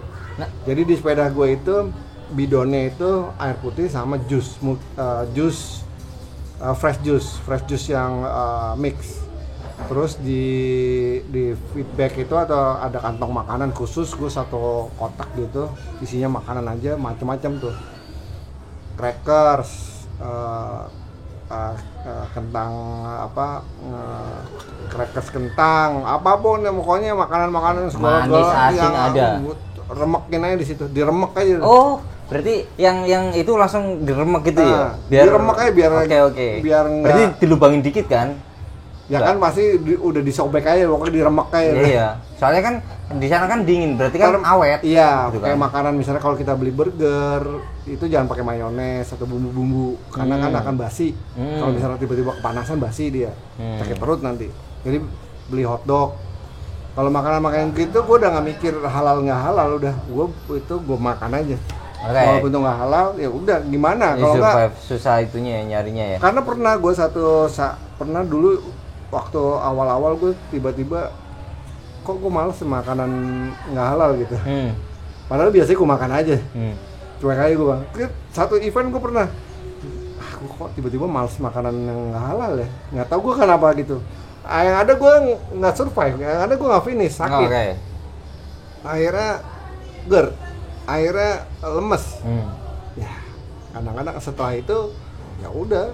Setelah itu gue pikir-pikir kan beberapa event yang gue ikutin itu kan adanya 4 tahun sekali. Cuman kebetulan Nordcape aja itu tiap tahun ada. Kalau yang event yang 4 tahun sekali kan kadang-kadang ya disayang-sayang ya udah nyampe ke sini belum tentu gue hidup. Ya? Belum tentu gue hidup 4 tahun lagi. Tapi kan PBP kan rutin wis hafal jalurnya. Apa berubah-berubah? Tapi kan yang berubah-berubah udaranya kayak kemarin yang teman-teman tahun 2023 itu sangat beruntung kalau menurut gua. Sangat beruntung karena panas. Itu benar-benar panas. Itu kan lagi musimnya lagi heat wave itu panas, jadi di mana-mana panas. Jadi itu wah, beruntung. Kalau yang sebelum-sebelumnya ya gila dingin banget. Itu walaupun udaranya siangnya panas, malamnya dingin banget. Ini kayak teman-teman yang mau ikut LIL itu totally different lagi sama PBP. Kemarin. Dan itu pasti dingin. Apalagi dekat Inggris itu di utara, utaranya benua Eropa. Itu lebih dingin lagi. Nah, kalau kayak gitu, teman-teman persiapannya harus gimana itu? Karena kan ya itu, dingin. Persiapannya harus di strength itu. Jadi lu goes dengan full power, dengan kekuatan yang ada, lu goes di siang hari pada saat lu terang.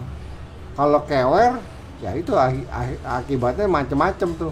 Mesti makanan masih ada, ini masih ada, itu masih ada. Kalau siang kan masih buka semuanya. Kalau di Eropa itu kan sore jam 7 udah tutup. Jam 5 udah tutup kalau nggak 24 jam ya. Jam 5 sore ya? Udah tutup, banyak jam 7 tuh maksimal tutup. Supermarket lah, kecuali lu beli makanan di supermarket apa sih? Iya kalau buka. Dan makanannya paling buah, jus, ya udah masih dibiasain aja. Kalau sampai darurat banget gitu, ngetok warga gitu? Kalau di negara-negara tertentu masih mungkin kayak PBP masih oke. Cuman waktu di Eropa Nordcape itu gue nggak nyobain. Cuman mungkin dibantu ya. Cuman ada beberapa di negara di Eropa itu kan yang lumayan masih rasis ya, kayak beberapa kemarin gue kejadian di daerah di rute gue itu ya sempet dimaki-maki sama orang lokal gitu. Samean? Iya, nggak hanya orang Asia aja, misalnya orang di luar wilayahnya dia diikut dimaki-maki gitu, segitunya. Jadi ya balik lagi ya kadang-kadang kalau lagi apes ya gitu. Itu di Itali? Bukan, tuh udah di daerah-daerah Swedia ya, Sweden. Karena itu kan di kampung. Bukan orang kota, sama aja. Oh, orang kampungnya yang rasis ya? Iya. Tapi mungkin di kotanya enggak ya? Ya kalau di kota besarnya ya enggak lah, sama aja kayak misalnya sini. Lu di Jakarta, sama lu terus di mana gitu di daerah terpencil itu kan juga. Siapa nih warga aja, gitu. Rese amat lu di sini ngapain gitu, kayak gitu-gitu. Iya. Cuman pasti ada lah yang warga nampung itu, apalagi kalau yang udah rute rutin ya. Jadi itu udah mereka kayak PWP malah welcome. Udah tahu kan, oh ini lagi musimnya gitu. Kayak di event di Indonesia udah musimnya nih, pasti oh ini ntar lagi lewat nih. Si ya peserta gitu. Dia udah prepare lah. Malah mantau mereka. Nah, kalau misalkan orang-orang nih untuk persiapan finansial apa kayak gitu, itu gimana yang disiapkan? Finansial Kayak ya, ikut event-event luar kayak gitu. kalau gua ya kebetulan ada brand dan ada saudara, ada temen kalau gua. Cuman intinya ya apa namanya, kalau di planning sih harusnya bisa ya, di planning kan ya pasti ada brand yang support juga lah. Brand-brand biasanya kayak support dana, cuman nggak terlalu banyak, cuman kan berarti mesti beberapa brand. Cuman ya kalau secara nilai ya tergantung cara lu misalnya lu mau ngemper atau lu mau hidup mewah atau lu mau hidup kayak gimana di jalannya. Nah, gitu. kalau kemarin samain termasuk mewah atau gimana? Termasuk bukan mewah sih, kebetulan ada yang support, ada yang support kebetulan hotel kayak gitu ada yang bantu gitu kan. Misalnya ada temen yang nawarin, Bob gue punya poin hotel nih di kota ini, mungkin bisa lo pakai kayak gitu kayak gitu gitulah. Itu kan dari teman-teman atau dari keluarga, Bob gue punya poin nih, lo pakai aja gitu kayak gitu. Biar lebih murah. Kalau enggak gitu. sih ya punya duit sebanyak-banyaknya atau kartu kredit sekosong-kosongnya. Kartu kredit adalah kunci. Iya. Nah, budget kayak gitu kira-kira sampai 100 sampai berapa sih Om? Kalau sendiri sih, kalau secara nilai cepet gitu nyampe. Misalnya kalau berdua kan bisa share di penginapannya. penginapan segala macam kan bisa sharing kita. Bisa makan. Kan cuman makan Misalnya kita beli pizza kan gede berdua, ya sana ya. Berdua ya makan. Paling kan bentuknya makanan gitu, pizza. Lagi udah. Kalau kamar bisa sharing. Sisanya kan tetap aja. Ya palingnya di penginapan. Kalau karena waktu itu gue orang pertama yang ikut event itu dan orang pertama yang ke situ, nggak punya pengalaman. Gue ternyata setelah gue ikutin, kayak sekarang gue teman-teman 5 orang ini mau ikut, gue bisa sharing. Lo mau ngemping, lo mau buka tenda bisa. Dan ada bawa tenda. Cuman kan lebih berat, lebih repot. Tapi kalau mau murah ya begitu bisa. Sangat bisa. Ternyata gue pas gitu, ternyata bisa. Dan kan tidurnya bisa di cabin. Jadi ada cabin gitu. Iya. Tidurnya bisa yang di kayak apa tuh istilahnya yang kayak di dalam box itu. Ada ngalamin yang kayak gitu, misalnya udah capek banget, nginepnya yang sekamar berenam. Sekamar berempat. Dormitory ya? Iya, model-model kayak gitu Dormitory. ada banyak. Kalau cabin kayak gitu berbayar nggak? Enggak. Bayar. Kita bayar. Cuman kan ada beberapa tempat yang kayak mungkin kalau di sini buat kelasnya kerja construction ya. Kerja tukang gitu. Kan mereka suka ada project gitu, proyek-proyekan. Ya gue nginep beberapa kali di tempat kayak gitu ya murah. Nggak yang hotel, kan itu jalan desa, bukan jalan kota besar. Jadi ketemu tuh yang cabin atau cabin yang kayak apa, kalau di sini tuh glamping gitu. Glamping. Ada. Banyak ternyata. Kan itu gue baru tahu pas gue di jalan. Dan itu jaraknya nggak jauh-jauh kalau tempat glamping. Ya ibaratnya itu kalau udah memasuki kota tujuan atau kota target kita finish pasti ada kayak gitu-gitu pasti ada. Tapi di Itali apa itu nggak ada? Ada, pasti ada. Cuman kan masalahnya di jalanan itu ada 350 orang yang goes juga. Tapi kan nggak bareng-bareng juga. Iya kan bisa aja. Tapi mereka juga ada yang buka tenda mereka. Ada banyak. Tapi dia udah tahu. Samain bawa itu nggak? Kayak apa namanya? Kompor bawa nggak? Enggak lah, enggak. Siapa tahu, karena kan mikirnya, wah ini jaraknya jauh-jauh nih sama itu. Siapa tahu untuk survive bawa kompor yang ultralight. Bikin kopi ngademin. Karena dinginnya itu di luar, lo mau mempersiapkan kayak gitu tuh lo mesti.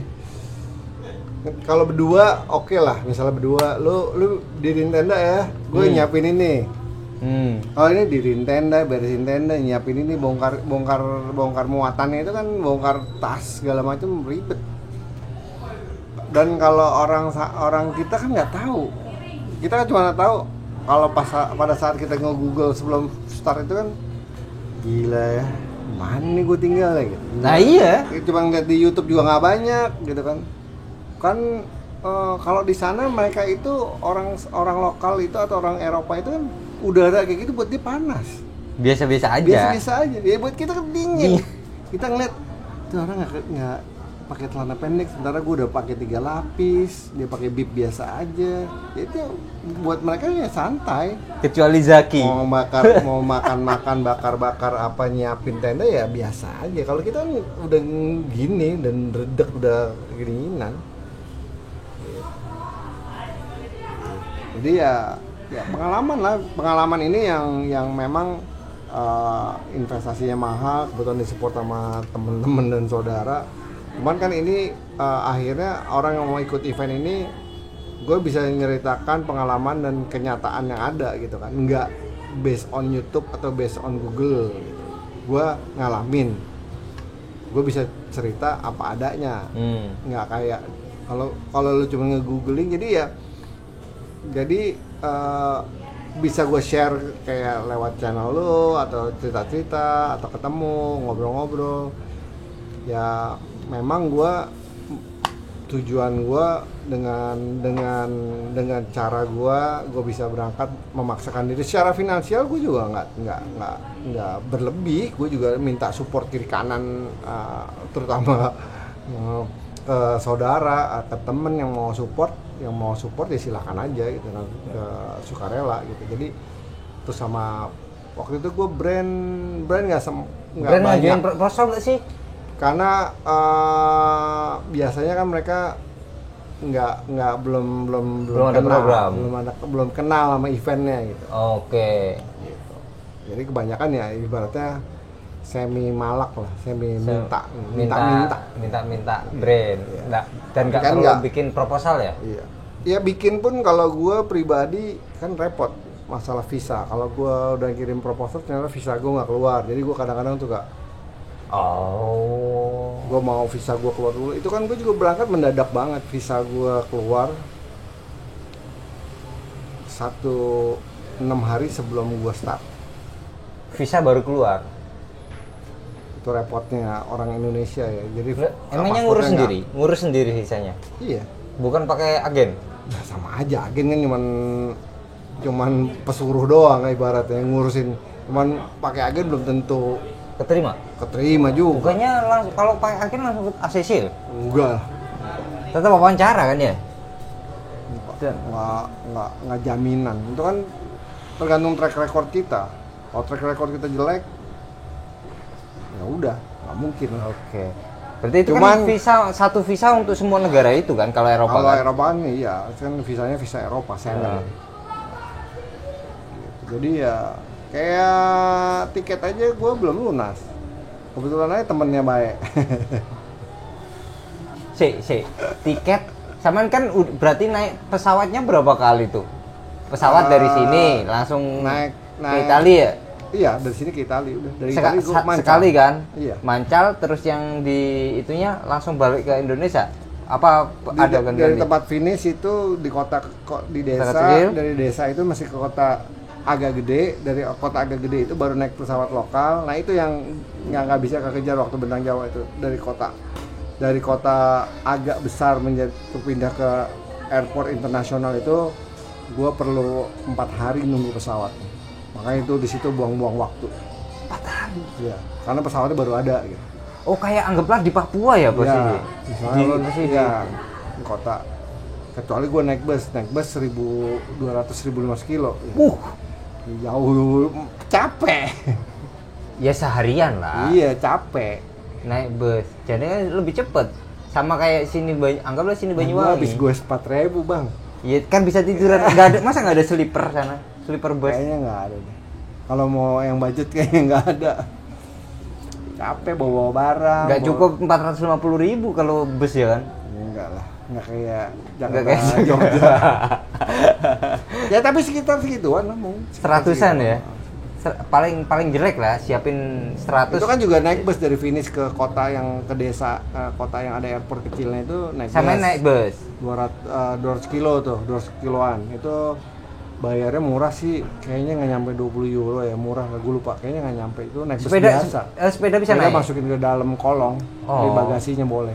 Karena memang itu kan udah, kalau di negara Eropa itu kan mereka sepeda itu udah bagian dari kehidupannya mereka. Jadi segala sesuatunya tuh sepeda ya boleh gitu. Berarti ini ya, apa Bukan namanya, sesuatu hijacker ya? Hijack ya? Iya, pokoknya sebenarnya itu bus Umum. biasa. Cuman kan kalau di sini kan baru boleh naik LRT, boleh buat sepeda gede, baru. Kalau di Karena di sana negara budaya. Eropa itu kan udah standarnya. Harus ada. Lo harus punya Dari fasilitas itu. pemerintah Kalau enggak itu. kan lo nggak bersaing. Kalau bersaing sama bus lain yang bisa misalnya. Oh iya, sama karena euro ya, makanya jadinya tambah mahal ya. Enggak, tapi bukan euronya sih. Di negara Eropa Utara itu emang negara mahal, lebih mahal dari Inggris. Oh. Karena memang negara makmur. Eropa sana Orang negara hari mana? Minggu aja tuh tutup. Toko-toko itu. Toko-toko tutup. Hari Minggu toko-toko tutup kan artinya orang nggak perlu cari duit lagi. Minggu tutup seharian. Restoran segala macam tutup yang di tempat gue itu. Terus makan di mana, men? untung Oh, pakai makanan darurat itu ya? Ya, makanya ada mesin-mesin makanan itu. Oh. Paling yang buka 1-2 restoran aja yang benar-benar kan lu masih bayar labor dan segala macam itu, bayar pegawainya. Jadi Iya. sehingga restorannya mahal. Mending tutup. Jadi restorannya mahal kan kalau dia buka. Karena mereka bayarannya per jam kan? Iya. Jadi paling bukanya kalau nggak salah cuma berapa jam gitu. Itu yang apoteknya tutup pas hari Minggu. Anjir. Ngeri banget, Negara nggak ada perlu obat duit dong. kayaknya, nggak perlu duit tapi negara gitu. Orang-orangnya bingung juga.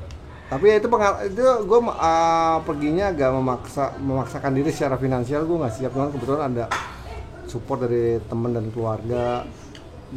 Ya pokoknya dari teman-teman kayak tiket gue terpaksa harus gue cicil kayak gitu-gitu. Tiket Step by step. nyicil ke itu. Nyicil ke aplikasi. Kagak lah. Kan ada bayar itu aplikasi Pay kan. later. Iya kan? Nggak, Guys, aplikasi gue minta pay tolong, later, guys. gue minta tolong ke temen gue yang punya travel agent, gue minta tolong deh. Oh, Gua, mereka yang nyiapin.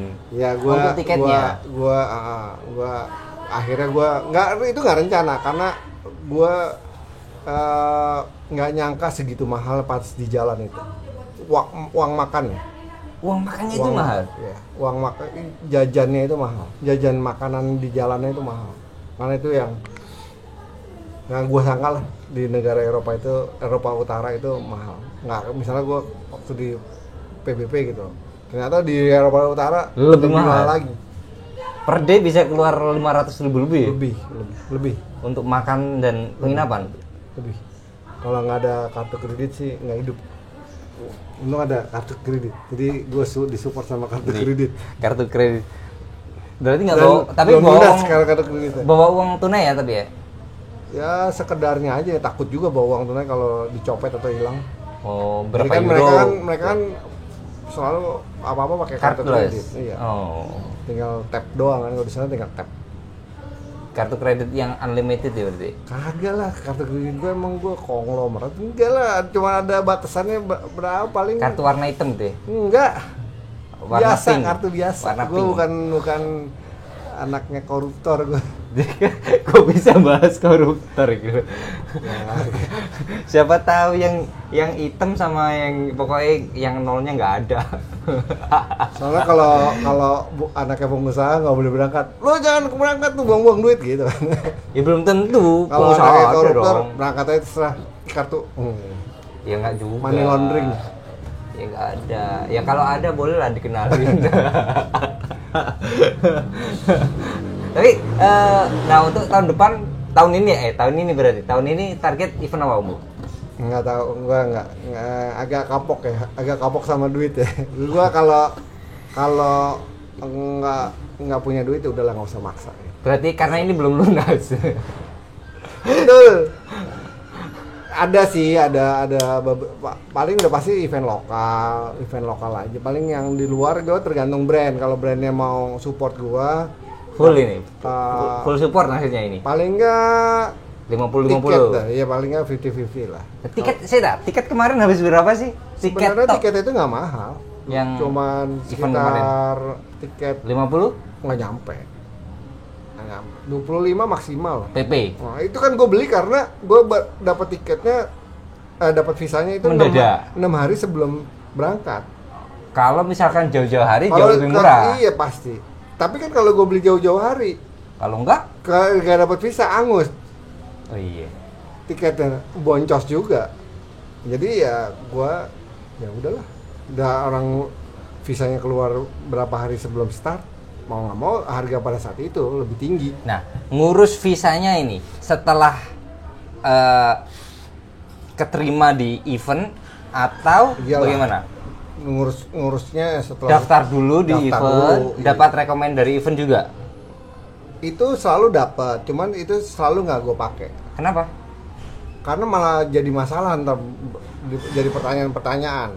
Oh, pas waktu di Interview. pengurusan Lo nggak, oh ini lomba, oh ini, oh itu, ntar ini banyak. Jadi ya memang niatannya sepeda mau kemana, mau sepedaan. bilangnya ya sepedaan gitu Iya, aja. sepeda. Karena kan bukan sesuatu yang aneh kalau di negara Eropa lo touring, bikepacking, ngapain nyepeda itu bukan sesuatu yang aneh. Mereka udah biasa. Oh, ini ada dari turis yang nyepeda di negara itu udah biasa karena memang sesuatu. Justru biasanya kalau pakai surat rekomendasi dari event itu pakai formulir visanya beda biasanya. Lebih mahal. Bukan, ya ada tambahan tapi nggak lebih mahal banget, tapi dia pakai form yang namanya cultural. Jadi kayak ada unsur event, dianggap ya ada event kebudayaan gitu. Oke. Nggak, ya nasib-nasiban lah, setiap orang beda-beda. Cuman so far sejauh ini gue belum pernah di reject, kayak ditolak, belum pernah. Untuk ngurus visa ya. Yang repot sih kayak Nordcape gitu. Biasanya lu mau dari negara mana? Karena lu start dari negara apa, pulangnya dari negara apa. Itu yang menjadi tricky pada saat lu, gue ngambilnya dari negara apa ya gitu, Italia apa Sweden atau apa.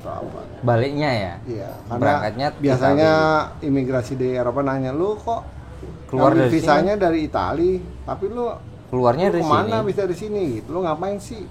Oh enggak, gue sepeda dari Italia ke Norway, dari Norway gue pulang. Oh, jadi bukan sesuatu yang aneh buat mereka.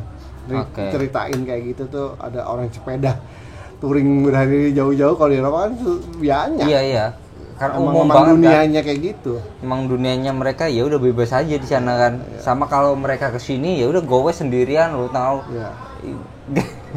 Banyak kan kalau di Indonesia kan lu satu negara dari ujung ke ujung Indonesia. Kalau itu kan dia berbagai macam negara. Karena kemarin tuh gua kalau nggak salah 7 apa 8 negara yang gue lewatin gitu.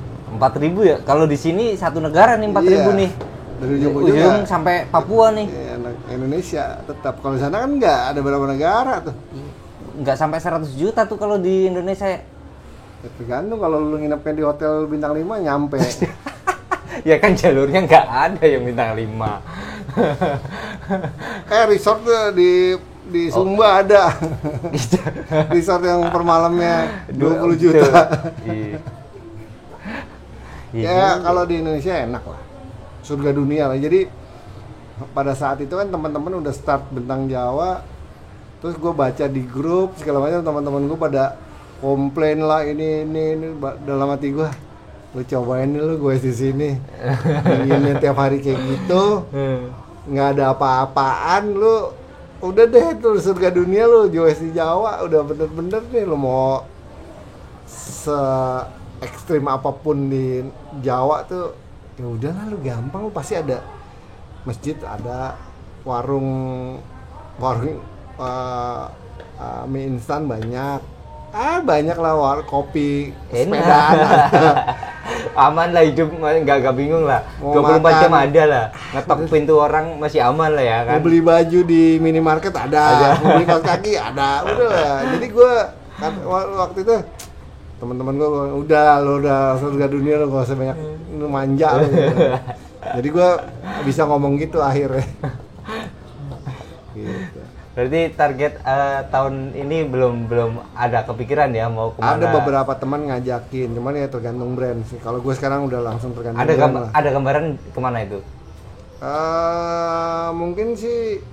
Mungkin di Jepang kali.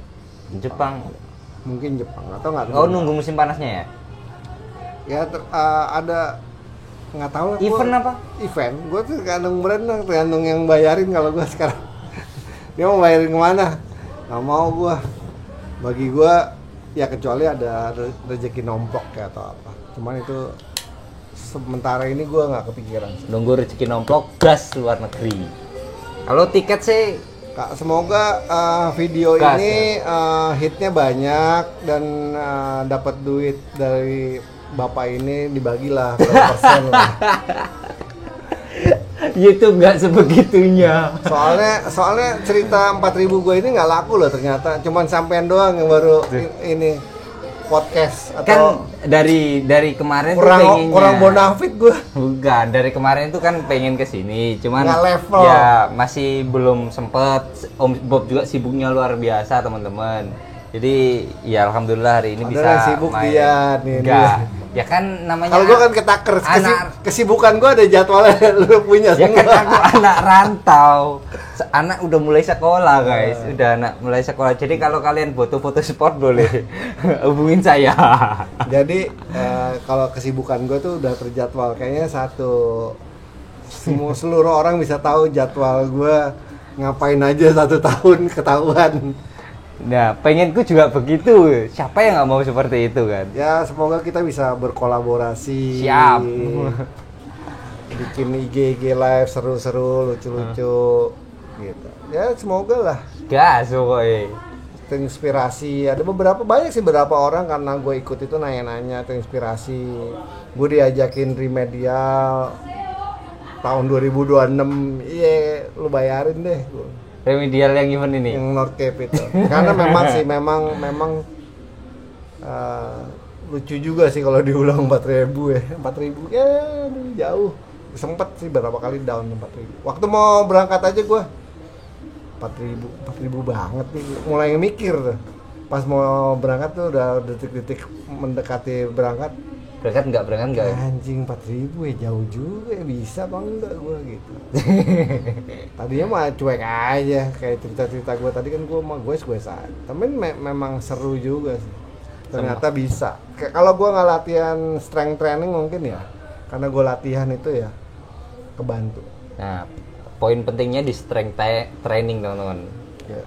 Ya kalau kalian budgetingnya terbatas, silakan searching aja di YouTube gimana caranya strength training, ya kan? Ya.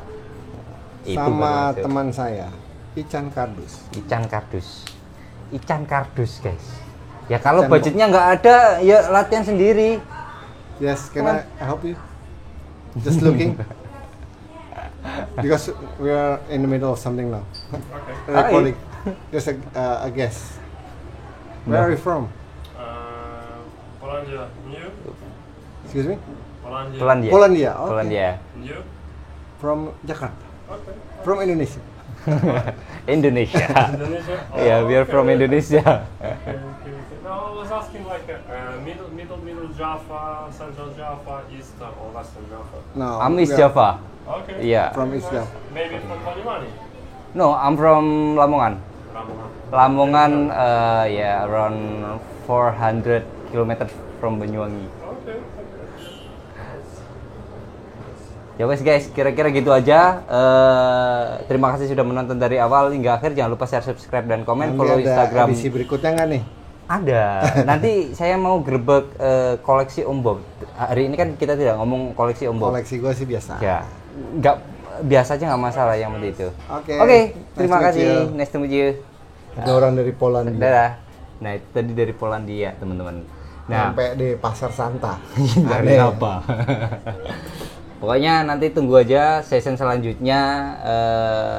Kita belum ngomongin mengenai kayak Audak juga. Aku pengen sebenarnya cerita sejarahnya Audak, terus Om Bob seperti apanya teman-teman. Next lah kita ngobrolin itu. Kayaknya kemarin Om Ali udah bahas itu ya. Belum juga sih. Bahas apa kemarin Sebagian Om Ali ya? Aku belum nonton. Bantu nge-share doang nih. Oh, udah posting ya? Soalnya gue janji utang ini foto.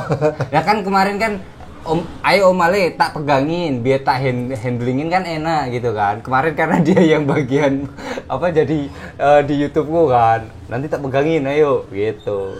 Ya udahlah, jangan lupa share, subscribe dan komen, follow Instagram saya fani.evin, follow juga Instagramnya Om Bob. Nanti tak taruh teman-teman. Terima kasih. Assalamualaikum warahmatullahi wabarakatuh. Sampai jumpa di video selanjutnya. Siap. Assalamualaikum. Waalaikumsalam.